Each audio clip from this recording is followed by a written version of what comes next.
Hi gang, Dr. Steve here with Kinesi, and here's part one of our Wiggle of the Week, targeting the knee.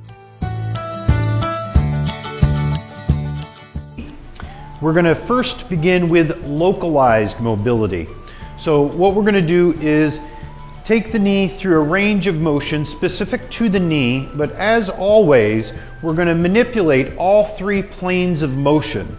The way that we're going to do that is we're going to change our foot position. We're going to tweak each plane for that knee motion. How I want you to do this is use something to give you some support. I want this to be a supported squat.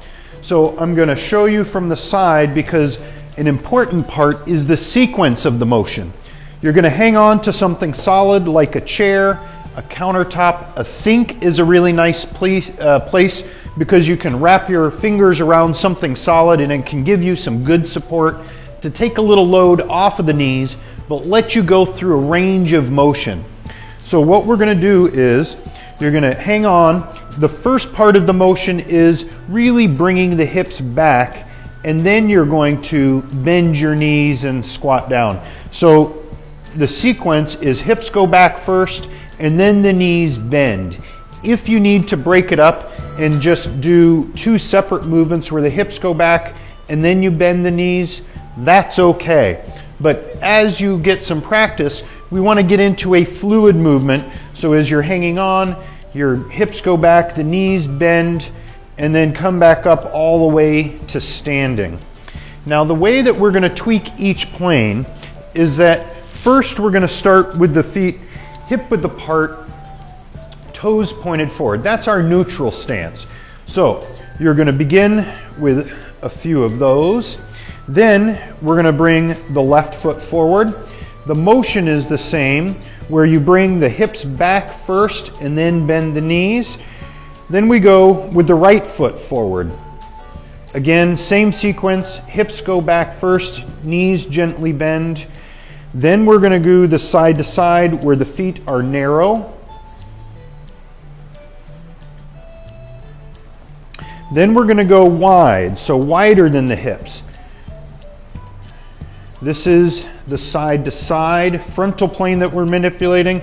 And then finally we go back to hip width apart, and we're going to turn the toes in. The hips go back first and then the knees bend. And then finally we're going to do toes out. Hips go back first, knees bend.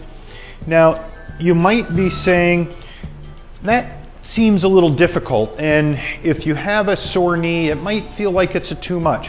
One of the ways that we can manipulate all the variables is don't go so far. We can go at an initial range, a mid-range, and then an end range of motion, so that the initial might look like this. It doesn't have to be very deep, but just a little bit of motion is going to be a good pumping action for the knee.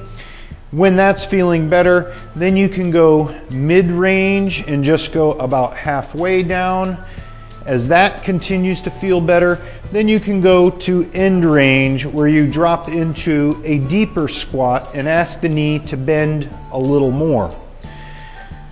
So the foot positions, we went through 7 positions. The first one is just hip width apart, toes pointed forward. You go through your squat.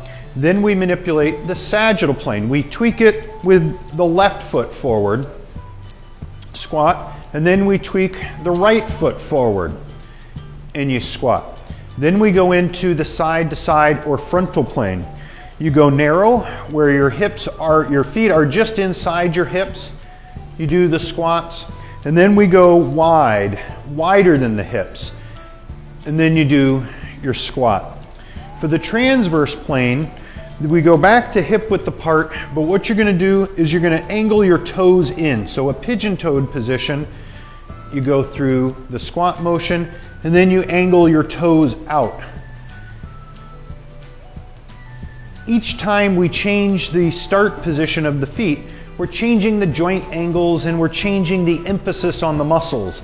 So we're creating an overall pumping action through the joint, taking it through a nice variety of motions, and that's going to be our initial mobility localized to the knee.